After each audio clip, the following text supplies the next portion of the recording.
धुळे तालुक्यातील कापडणे ग्रामपंचायतीमार्फत सुमारे 17 लाख रुपये खर्च करून उभारण्यात आलेल्या आरो फिल्टर प्लांटमधून वर्षभराचा कालावधी उलटूनही नागरिकांना पिण्याचे पाणी उपलब्ध झाले नसल्याचा आरोप करत आज स्वच्छ पाणी पुरवठा संघर्ष समितीच्या वतीने फिल्टर प्लांटच्या ठिकाणी घागर नळाला लावून आंदोलन करण्यात आलं। या आंदोलनामुळे कापडणे येथील पिण्याच्या पाण्याचा प्रश्न पुन्हा एकदा ऐरणीवर आला आहे। आंदोलनाच्या सुरुवातीला आरो फिल्टर प्लांटचं पूजन करून त्याला फुलहार अर्पण करण्यात आला। त्यानंतर फिल्टर प्लांटच्या नळाला प्रतिकात्मक घागर लावण्यात आली। यावेळी उपस्थित ग्रामस्थांनी जोरदार घोषणाबाजी करत प्रशासनाचं लक्ष गावातील पिण्याच्या पाण्याच्या प्रश्नाकडे वेधले। स्वच्छ पाणी पुरवठा संघर्ष समितीच्या आंदोलनाला 1 वर्ष पूर्ण झालं आहे। त्यावेळी संबंधितांकडून फिल्टर प्लांट 1 महिन्यात सुरू करण्याचं आश्वासन देण्यात आले होते। मात्र वर्षभराचा कालावधी उलटूनही हे आश्वासन पूर्ण झाले नसल्याने ग्रामस्थांमध्ये तीव्र नाराजी व्यक्त होत आहे। MDTV न्यूज साठी जिल्हा प्रतिनिधी माहेश्वरी शिसुदे, धुळे।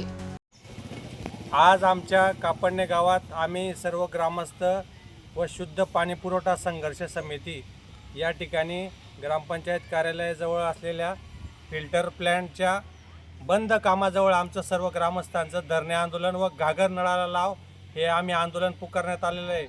आमच्या कापडणे गावात धुळे तालुक्यातील सर्वात कापडणे मोठे गाव असून सर्वसामान्य लोकांना मूलभूत आम्हाला शुद्ध पाण्यापासून संपूर्ण गाव अनेक वर्षापासून वंचित आहे।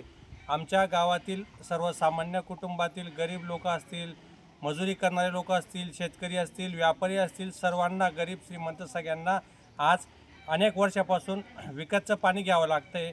अशा अनेक समस्या आम्हाला सामोरे जात असताना आमच्या कापडणे गावात अगोदर 3 कोटीची योजना आली, पण त्या योजनेची संपूर्णपणे त्या योजनेचा बट्ट्याबोळ झाला। त्या योजनेमुळे आमच्या कापडणे ग्रामस्थांना शुद्ध पाणी मिळाले नाही। त्यामुळे आम्हाला आता थोड्याच दिवसापूर्वी 3 वर्षापूर्वी कापडणे ग्रामपंचायतीला जलजीवन मिशन योजनेअंतर्गत 9 कोटी खर्च करून पाणी पुरवठा योजना मंजूर करण्यात आली होती, पण त्या पाणी पुरवठा योजनेत अक्षम्य त्रुटी असल्यामुळे जिथं पटेल तिथं पाईपलाईन टाकण्यात आल्या, जिथं पटेल तिथं ट्रीटमेंट प्लॅन करण्यात आला व हे जे संबंधित पाणी पुरवठा समिती होती, ग्रामपंचायत पदाधिकारी होते, त्यांनी कुठल्याही प्रकारचा योग्य पाठपुरावा न केल्यामुळे आम्हाला त्या 9 कोटीच्या योजनेचा संपूर्ण बोजवारा उडाला असून त्या योजनेतनं सुद्धा आम्हाला 9 लिटरसुद्धा पाणी ग्रामस्थांना आजपर्यंत मिळालेलं नाही।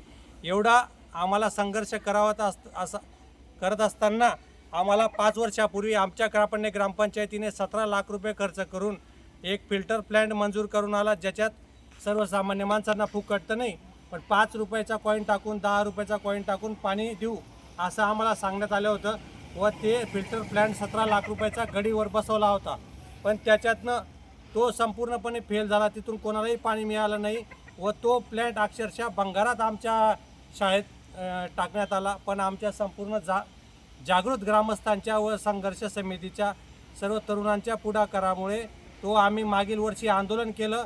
त्यावेळेस आम्हाला ज्या संबंधित जे जलजीवनचे ठेकेदार होते व जलजीवन मिशनचे अधिकारी असतील, BDO असतील, संबंधित सर्व प्रशासनाने आम्हाला लेखी स्वरूपात आश्वासन दिले की आम्ही 1 महिन्याच्या आत तो फिल्टर प्लांट चालू करून देऊ व ग्रामस्थांना 5 रुपये टाकून पाणी उपलब्ध होऊन जाईल।